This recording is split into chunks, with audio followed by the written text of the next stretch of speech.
Welcome to Wireside Chats. I'm Neil Terracciano, your host, and welcome to this, our second episode of 4 on the topic of converged infrastructure. In our first episode, we had a high-level discussion with two of Ology's esteemed engineers, our Director of Technical Services, Dan Patrick, and also one of our Senior Solutions Architects, Kevin Reynolds. So what is CI? So in that first episode, we covered loosely some of the definitions that help us sort of understand the value or what the term is meant to impress upon the IT world.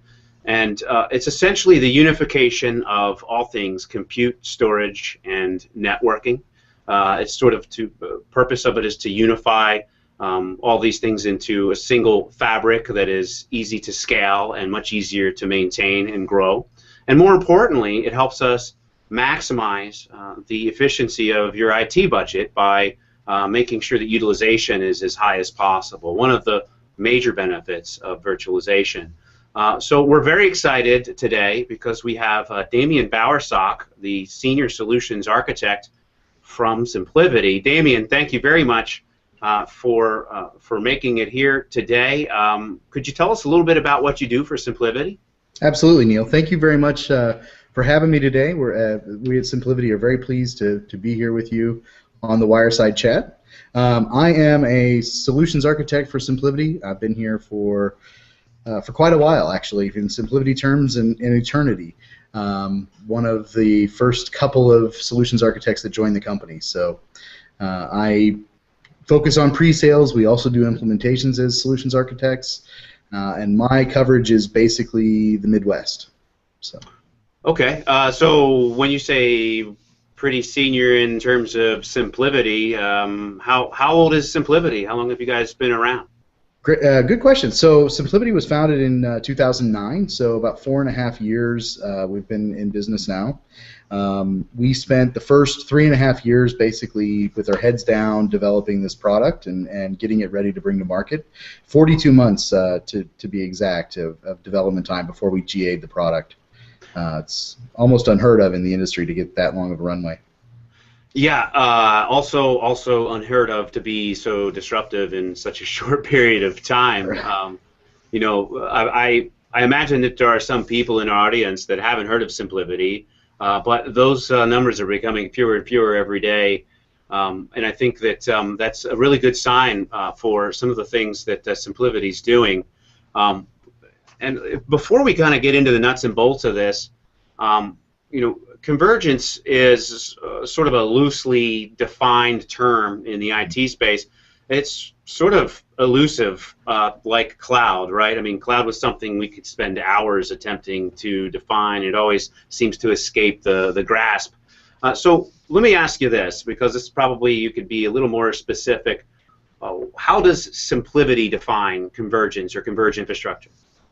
That's a fantastic question, and something that we probably define a little bit differently than most of the other people in the industry.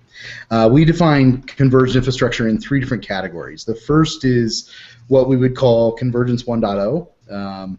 The companies that came before us that took commodity infrastructure products, pre-integrated them into a chassis, maybe gave you some common management infrastructure, something along those lines, and wrapped a product name and a product SKU around it.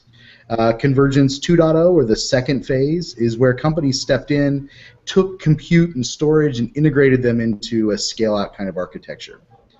And where we play is what we like to call Convergence 3.0, which is really the integration of not only the compute and the storage, but also delivering the rest of the customer's infrastructure. Products like backup targets, deduplicated backup targets, cloud gateways, WAN optimization, those individual components integrated into the stack as well. So for us, it's not enough to just be converged. We want to be, to use the overused term now, hyperconverged, but really it's the idea of bringing that entire stack of infrastructure into the environment. Well, it's not overused like cloud yet, so I think we have... No, we're not there yet. Right? We have a ways to go, right? I do feel like there's a real value here that's much more measurable. I mean, you try measuring the cloud. I mean, it's definitely something that I feel like a lot of IT directors or even solutions architects are finding as sort of refreshing, right? I mean, one of the biggest things or challenges that we'll have for a big organization is sprawl, and that's really what your product does, is it helps reduce the cost with that, which again is elusive, wouldn't you say? Absolutely. So it's extremely expensive to manage all of those individual components, both from an acquisition cost, the actual capital outlay to buy those products, as well as the ongoing maintenance contracts and dealing with the overhead of managing those different devices. You know, consider for the fact that in a big shop, you have a group of people that are dedicated to managing the compute side. They're all certified and experts in VMware. Then you have a different camp of people that are all storage guys, and they're all certified and experts in their storage platform. And when those two have to come together and work together, it's not always a seamless operation. So we really strive to break down those walls. In some organizations, that's a challenge, but it saves the company money in the long term to be able to have a unified platform. And that's a very interesting thing, right? Sort of the siloed approach. The silo is another term that we hear a lot in the IT world. Those cost money. We build whole business units sometimes around each of those silos. You may have storage specialists and then server specialists. Network specialists, and SimpliVity sort of endeavors to reduce the cost associated with that, right? So one of those things, the SAN silo itself, which you just mentioned yourself, is one that is becoming more and more expensive. Now, I don't think any of us would say that SANs are going away forever, but I can foresee that in a lot of businesses, this might be an opportunity to reduce some of the costs, convert some of those SAN specialists back towards a higher level architect role, and play a role where they can face the business unit and provide a lot more value and drive profitability, instead of hammering into a command line interface on an EMC and taking off for 3 weeks for classes so that we can learn how to bolt on more storage, right? You're absolutely right. The whole purpose is to simplify the environment, and despite all of our attempts at waving the flag and saying that tape is dead, we haven't gotten rid of tape in the infrastructure completely. So I doubt that SANs are going anywhere either. So right. Unfortunately, there's a lot of us that are tired of sneaker netting tapes off-site, but I just don't see it either. It's not going anywhere. Right. So it takes us to another piece. You're not the only converged infrastructure solution out there. There's a lot of ways to skin the cat. Mm-hmm. I certainly am convinced that SimpliVity has some very unique values that sort of separate you from the rest. Why don't you take this opportunity to sort of shed some light on that? How's SimpliVity different than your typical converged solution? Right. If we took a high-level look at it and just said, okay, are you storing virtual machines in a hyperconverged state? In other words, do we have a single platform that delivers compute and storage in the same box? Then we all start to look alike. But the difference is how we get those virtual machines to disk. And for SimpliVity, it comes down to dedupe compression and optimization. 3 pieces of technology that are, in our world, very integrated and extraordinarily important to solving a problem that nobody has really addressed in this space at all, and very few people even address it from a storage standpoint. And that problem is the data efficiency model. We talk about data efficiency in what I call ancillary products or extra ecosystem products that get added to the environment later. But we don't really address the data efficiency problem in core infrastructure. In other words, what we do is we take every block of data and we look at it and we write it out to disk. And in traditional storage, we make 2 assumptions. We assume that the block of data is unique and that it's important. And while the latter of that may absolutely be true, the block is important, the former of that is not necessarily true. Not every block of data is unique. And that's where the deduplication comes in. So for SimpliVity, we decided that it is integral to providing a high-performance solution to do inline deduplication. In other words, when the data is actually created, analyze the block, determine whether or not it's unique data. If it is unique data, write it to disk. If not, update the metadata and move on. So, if I may, I mean, I heard something about WAN optimization. Do you have anything to add on that? Because that's very interesting to me. You guys have something internal to your machine that does WAN optimization? So we do, in the sense that the biggest reason that we look to acquire WAN optimization is bulk data transfer. Right, so if I'm replicating data from one site to the other, and I'm talking about it, virtual machines especially, we're talking about gigabytes and terabytes of data that has to traverse the network. So a lot of times we look at companies like Riverbed and Silver Peak, et cetera, to really reduce the amount of data that traverses the network multiple times. And again, that's because we haven't addressed that data efficiency model at the time of data creation. We're doing it at some point in the future, which is fine, but it's not good enough in our world. So we address that problem at the time of creation. The data is, at that point then, pre-optimized for the WAN, because now when I transfer data from one data center to the other, no longer do I have to send the entire data set. I only send the unique blocks that don't already exist at the remote site. So in other words, we take that redundancy out of the data path, both writing data to disk as well as making it go across the network. So we're already WAN optimized from day one. So you're sort of you're compounding, right, some of the basic features that one would expect from WAN optimization with the effects of deduplication. So it sounds like you're using deduplication it's more as a major part of your disk performance then, right? This isn't just for the DP piece, right? Are you using deduplication all the time? Is it an always-on feature for SimpliVity? Deduplication is absolutely an always-on feature. And if you have the ability to do it and maintain high performance, why wouldn't it be? So that's an interesting one, okay? Because you just said something has been a challenge. Those of us that have ever been into any of the SANs out there, whether it's EMC or NetApp, there is a deduplication feature that's available, whether you have to pay extra for it or not. You're paying for a checkbox, essentially. Mm-hmm. I'm sure there's some people in the audience that have checked the box and watched that SAN's performance fall down. So how are you guys overcoming that? If you're going to use deduplication on a machine that I'm relying on for my compute, how am I making sure that the overhead is in bringing it to its knees? Yeah, it's a very fundamental design principle for us, and that is something that we learned basically by looking at the companies that came before us. And in this space, we stand on the shoulder of the giants of Data Domain and Diligent and other companies that have tried to do deduplication for primary storage before us.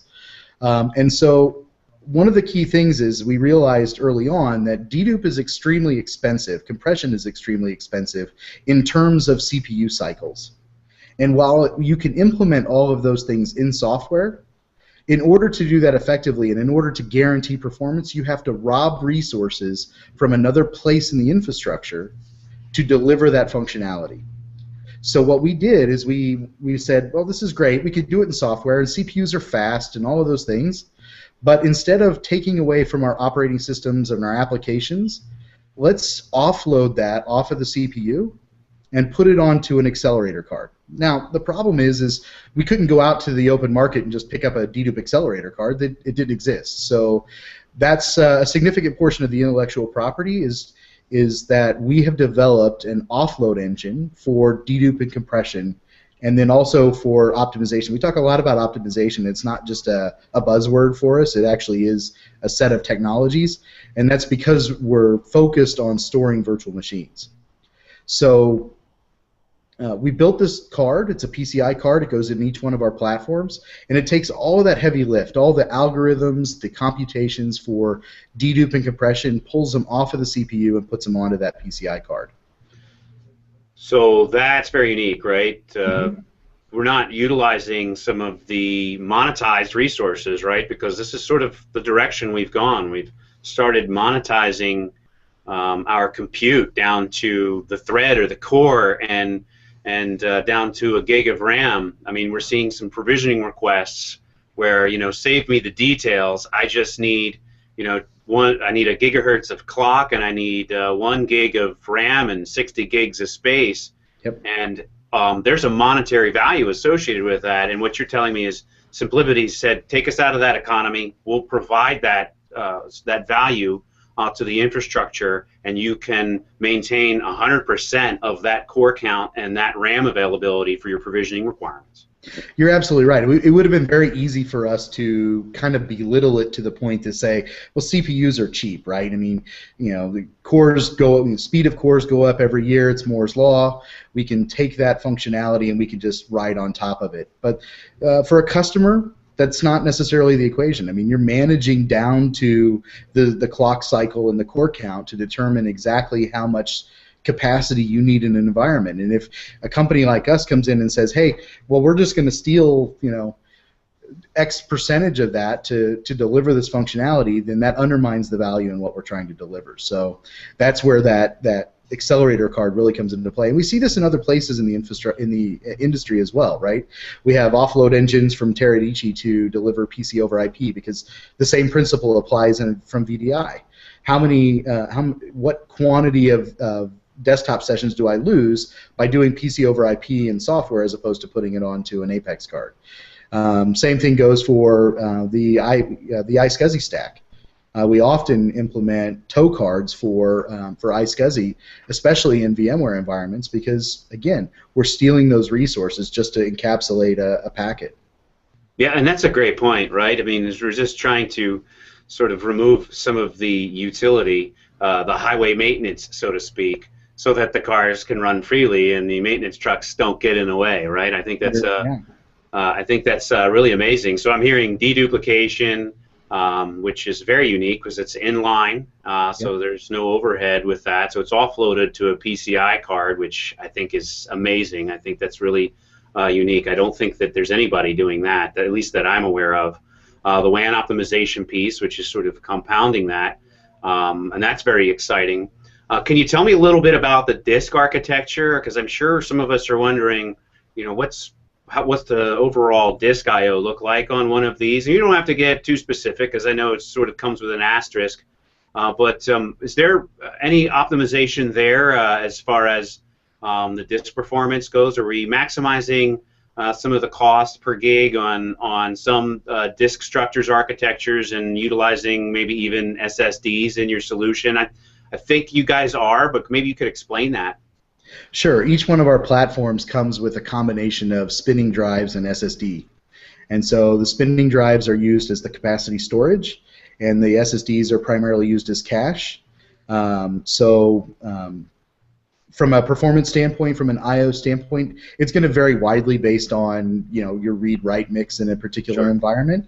But some of our boxes can do 20, 30,000 I/Os a second on a single box, and then it's linear scaling. So each time I add another one, I can get that increment of capacity over and over and over. And there's actually a really good white paper on our website from ESG that kind of validates the sizing model and the scaling model. We built a solution with 40 systems in a single data center, scaled it out to about 1.2 million I/Os. So that actually ran a little over 30,000 I/Os per box. So yeah, linear scale's really a godsend for those of us that are trying to design future-proof infrastructures, right? It's not very hard for us to figure out, you know, what the path looks like if we need capacity and/or performance increases from a storage perspective when we have a SimpliVity solution. Mm-hmm. But when you have 3 interdependent silos that can bottleneck each other in your typical you know, let's say monolithic scenario, then each one is sort of creating a bottleneck in the other one. So it's really, and excuse me for the simplifying you guys down to Lego blocks, it's really just bolting on more capacity and performance as the company needs it. So the architect, rest assured, doesn't have to worry about whether or not they're going to have to invest in a SAN or some compute, right? Mm-hmm. That's exactly right. I mean, I don't want to date myself, but I've been doing this a fairly long time, and I'm still looking for that sizing crystal ball that's accurate to 3 to 5 years, which is what a customer wants to buy for. Yet they can only tell me what they've grown, you know, what they need today. So Well, that's a good point, right? There isn't one, but No, maybe absolutely there isn't. maybe somebody could come up with a product that will just answer to the problems that the lack of crystal ball presents, right? And we'll just keep bolting on this linear scale. So that's very exciting, and it should bring a great deal of relief to a lot of those people out there. So we're talking about planning and thinking about how one might take advantage of linear scale. Yep. OmniCube, just the moniker itself, sort of seems to give a hint of simplicity, right? And you guys do have several different products, several different sizes. I'm not going to ask you into details of those, but I'm sure that there are going to be some IT folks out there that sort of have a yeah right factor, right? Believe it when I see it. It's just one box, sort of Fisher Price IT box that I can plug in, Ron Popeil, set it and forget it, right? So, but there's still got to be some wisdom in this, right? I mean, we still need to plan. Considering your tenure at SimpliVity, I'm sure you have seen a few of these integrated into some environments, and you've seen them eased in, or maybe even some big bang projects where they just totally rip and replace. I think what we'd be most interested in, in your tenure at SimpliVity, are there any words of wisdom when it comes to best practices or design practices when it comes to considering your solution? Absolutely. So, of all the deployments that I've seen so far, I don't know that we have any that have been 100% rip and replace. Probably have a couple that are greenfield environments where the customer didn't have virtualization prior to SimpliVity coming in. But for the most part, we stand up our solution in parallel with their existing virtualization environment, and we have the ability to share our storage out to existing ESX hosts, so that customers can kind of seamlessly migrate their virtual machines in at the pace that they want to. So there's no pressure to, at day one, wholesale change the environment to SimpliVity. We can go as fast as they want to, or we can go as slow as they want to.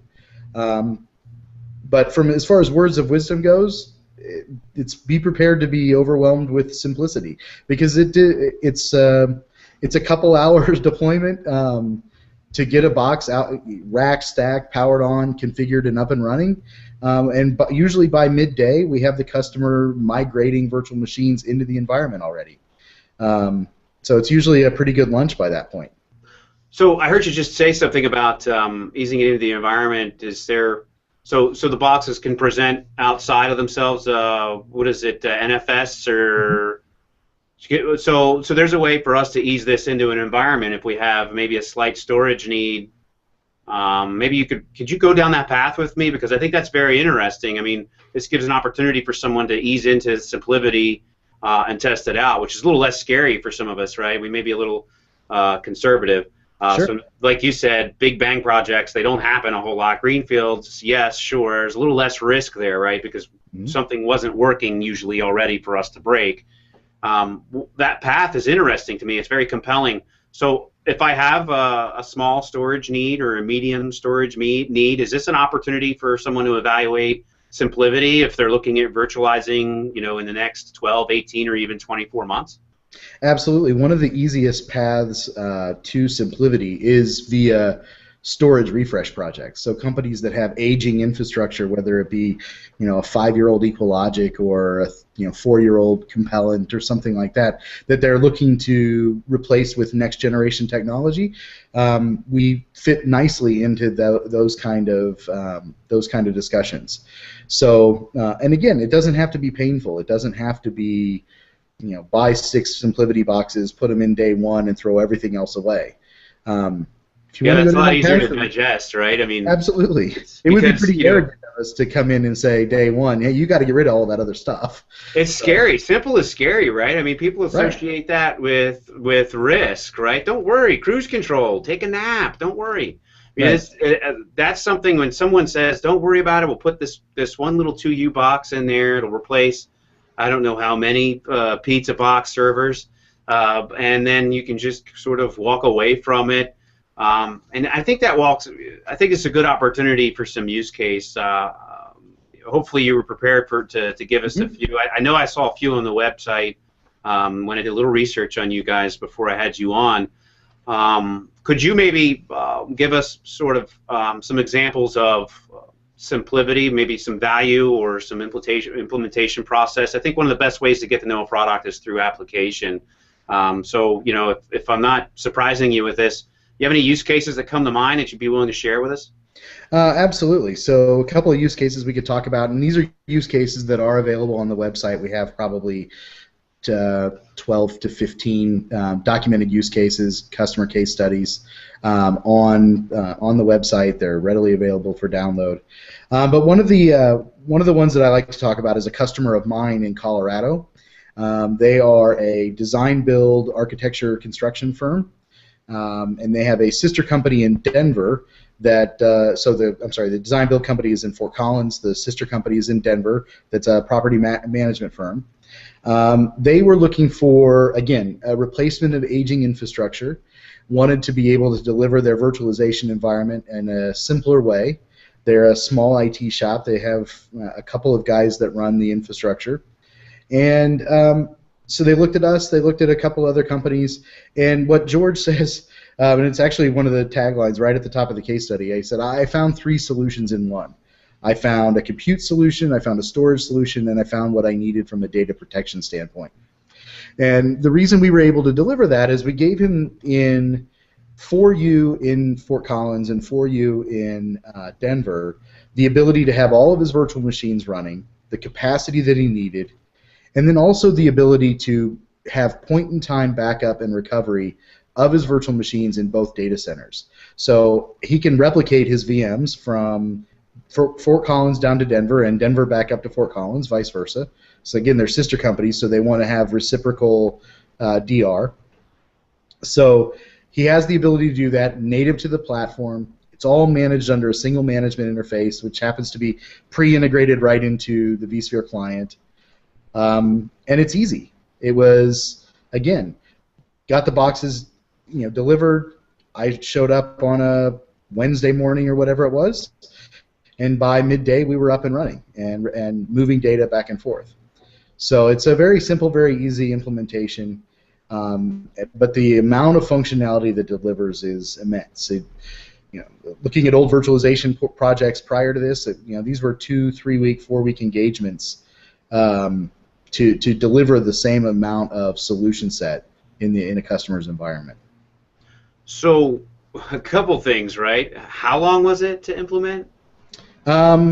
So we had a couple of minor issues with his vCenter server, had to rebuild. I'm sure you've heard of single sign-on issues with vCenter 5.1. No. So we had a couple of little issues with that, but other than that, I mean, the SimpliVity boxes were up and running in just under 4 hours. So 4 hours versus 2 weeks, 3 weeks, you think? So let's talk about that. How long does it take you to implement server compute for VMware, storage for VMware? Okay, so I'm implementing, let's say, 2 or 3 ESX hosts. I'm implementing a brand new SAN. I'm also implementing a WAN optimization platform, and I'm also implementing new backup software, new replication software. Well, how many employees do I have? 2. two infrastructure guys. 2 guys dedicated to infrastructure. They're pretty expensive since they know EMC and HP and all these other players, right? So that's a great point. So, yeah, I imagine that would take weeks after maybe. I don't even think we could draw the Visio diagram in 4 hours. Well, and the other side of it is, individually we could probably implement a lot of those solutions in a fairly short period of time. The difficult part is making them all work together. Right. Because then the network guy has to come in and mess that all up, right? Well, yeah. No, well, that's not to say the network guy doesn't come in and mess it up with us too, but the devil is in the details of integration.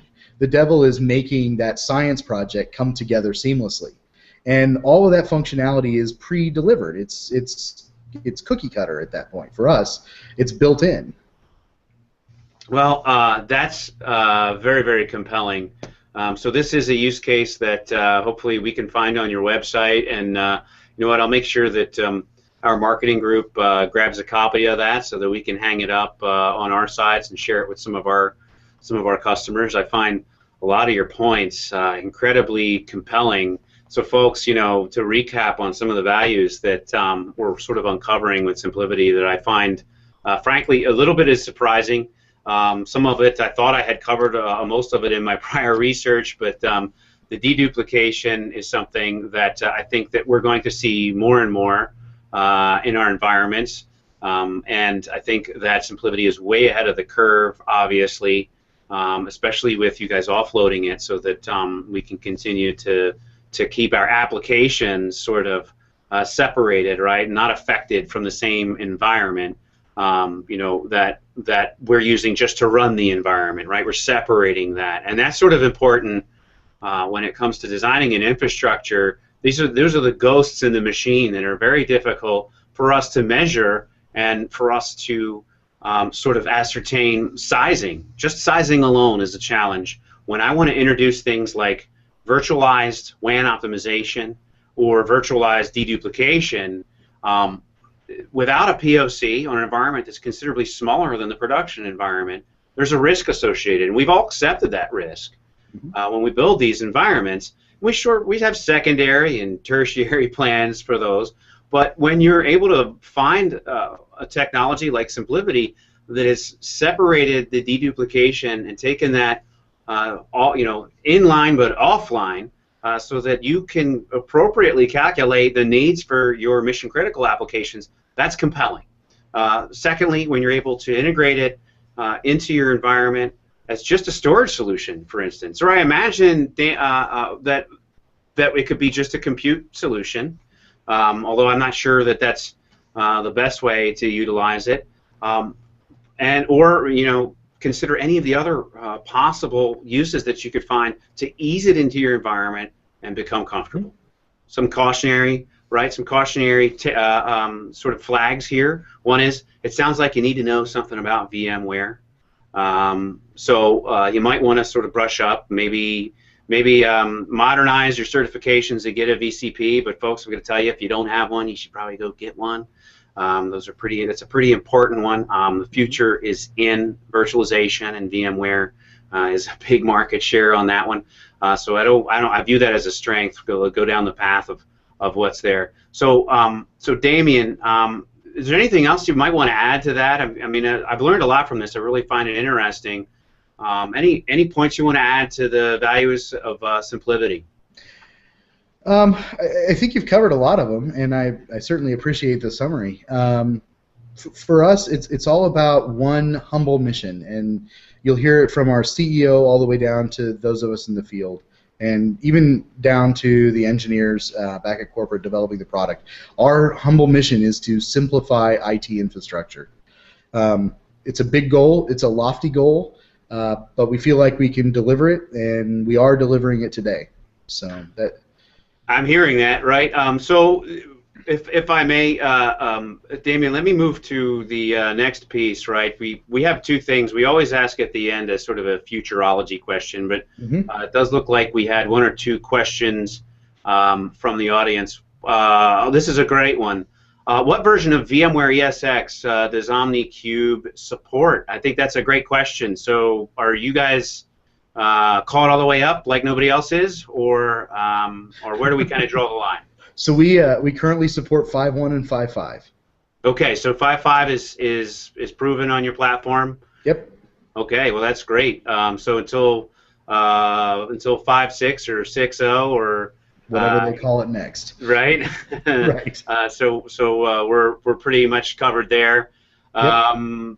Another one, network connectivity options. That's a good one. Oh, great question. Each of the boxes comes standard with two 1 gig interfaces, two 10 gig interfaces.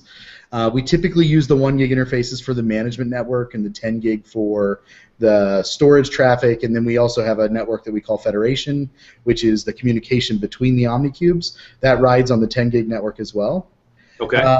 We can also add additional NICs into the platform if the customer needs it. So. To what level? How dense can we get with the ports on an OmniCube? Let's see. So we could do a total of 6 10 gig interfaces or a total of 6 1 gig interfaces. So you can add two NICs, dual ported each, 1 gig or 10 gig.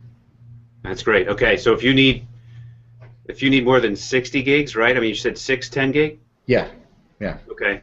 Yeah, so you run into that ratio problem, right? There's probably not enough cores on a box to demand more than 60 gigs of traffic. The other thing to remember is that, because the storage is local, now we've kind of changed the paradigm for connectivity out. A lot of times the reason we build large-scale network capacity into an ESX host is to get to the storage. And if the storage is local and we're writing to it quickly, the amount of bandwidth that's required to get out to that storage goes down. That's the shift from north-south to east-west, right? That's exactly right. Right, and that's a great point. If we were able to sort of eliminate the storage traffic off of our networks, some of our network vendors wouldn't be very happy, would they? So. You say they would be happy or they wouldn't? No, I don't think they'd be very happy, right? I mean, I think you're probably right there. Right, traffic is your friend. I mean, that takes us to another one. With any solution, whether it's SimpliVity or any other converged solution that Vology offers, one of the benefits. There's a lot of secondary benefits that arrive. One of them is port costs, right? I mean, you start reducing port costs and reducing rack space that's taken. And I might add to that, right? In your use case, I'd imagine that it was probably a little cheaper to power your OmniCubes than all the pizza boxes that they had. I think you said it was a rack or a rack and a half of servers that were powered, let alone all the networking needs right there too, right? I mean, there's some TCO value that's quite measurable, isn't there?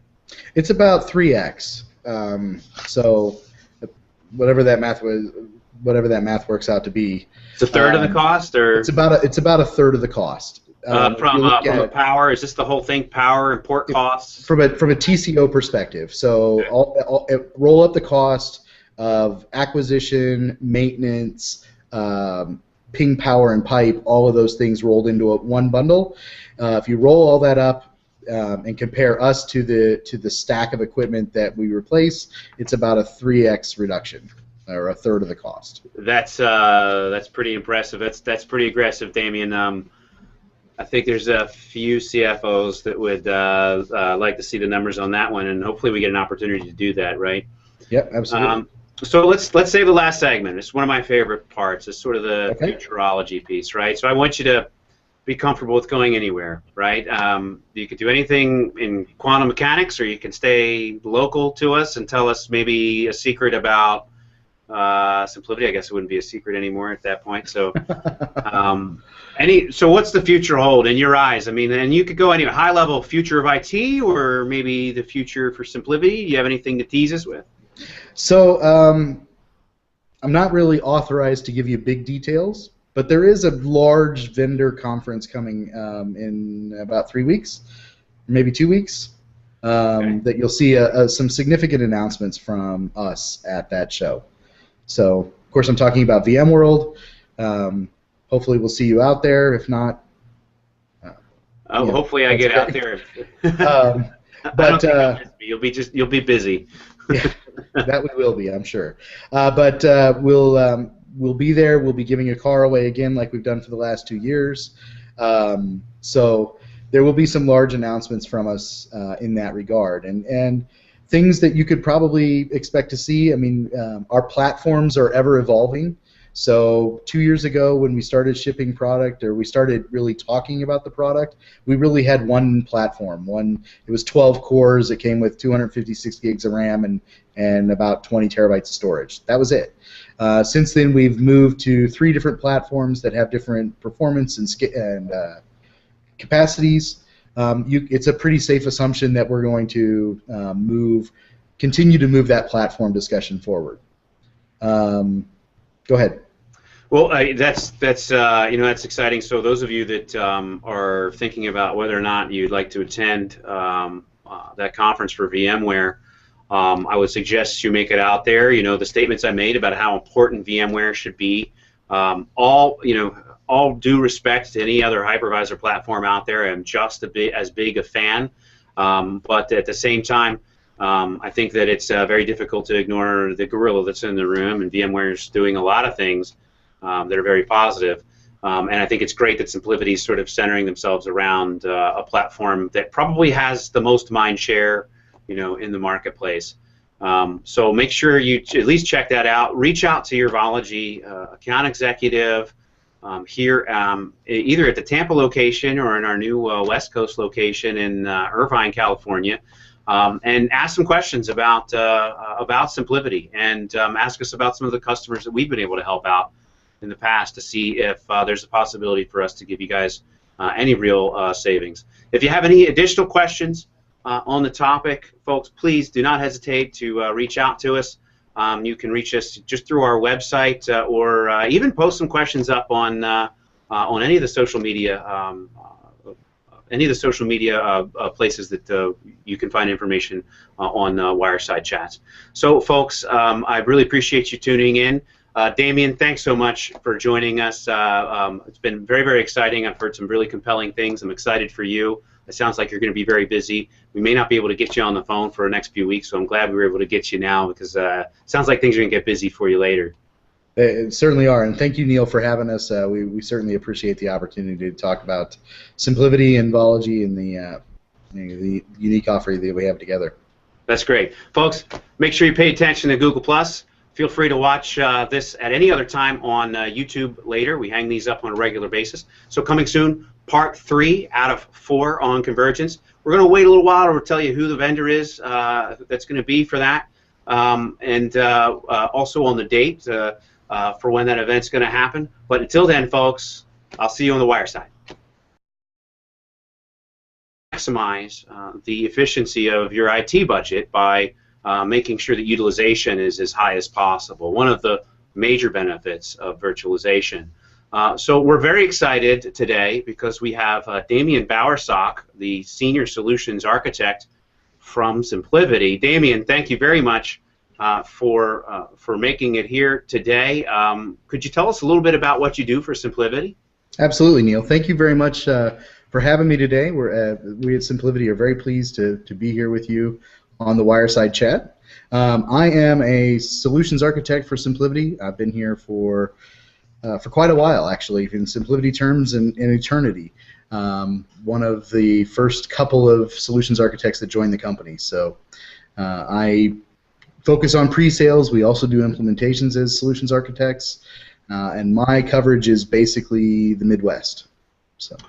Okay, so when you say is sort of a loosely defined term in the IT space, it's sort of elusive, like cloud, right? I mean, cloud was something we could spend hours attempting to define. It always seems to escape the grasp. So let me ask you this, because this probably you could be a little more specific. How does SimpliVity define convergence or converged infrastructure? That's a fantastic question, and something that we probably define a little bit differently than most of the other people in the industry. We define converged infrastructure in 3 different categories. The first is what we would call Convergence 1.0. The companies that came before us that took commodity infrastructure products, pre-integrated them into a chassis, maybe gave you some common management infrastructure, something along those lines, and wrapped a product name and a product SKU around it. Convergence 2.0, or the second phase, is where companies stepped in, took compute and storage. Welcome to Wireside Chats. I'm Neil Terracciano, your host, and welcome to this, our second episode of 4 on the topic of converged infrastructure. In our first episode, we had a high-level discussion with 2 of Vology's esteemed engineers, our Director of Technical Services, Dan Patrick, and also one of our senior solutions architects, Kevin Reynolds. So what is CI? So in that first episode, we covered loosely some of the definitions that help us sort of understand the value, or what the term is meant to impress upon the IT world. And it's essentially the unification of all things compute, storage, and networking. It's sort of purpose of it is to unify all these things into a single fabric that is easy to scale and much easier to maintain and grow. And more importantly, it helps us be pretty senior in terms of SimpliVity. How old is SimpliVity? How long have you guys been around? Great, good question. So SimpliVity was founded in 2009, so about 4.5 years we've been in business now. We spent the first 3.5 years basically with our heads down developing this product and getting it ready to bring to market. 42 months to be exact of development time before we GA'd the product. It's almost unheard of in the industry to get that long of a runway. Yeah, also unheard of to be so disruptive in such a short period of time. You know, I imagine that there are some people in our audience that haven't heard of SimpliVity, but those numbers are becoming fewer and fewer every day. And I think that that's a really good sign for some of the things that SimpliVity is doing. And before we kind of get into the nuts and bolts of this, you know, convergence integrated them into a scale-out kind of architecture. And where we play is what we like to call Convergence 3.0, which is really the integration of not only the compute and the storage, but also delivering the rest of the customer's infrastructure. Products like backup targets, deduplicated backup targets, cloud gateways, WAN optimization, those individual components integrated into the stack as well. So for us, it's not enough to just be converged. We want to be, to use the overused term now, hyperconverged. But really, it's the idea of bringing that entire stack of infrastructure into the environment. Well, it's not overused like cloud yet, so I think we have. No, we're not there yet. Right, we have a ways to go, right? I do feel like there's a real value here that's much more measurable. I mean, you try measuring the cloud. I mean. It's definitely something that I feel like a lot of IT directors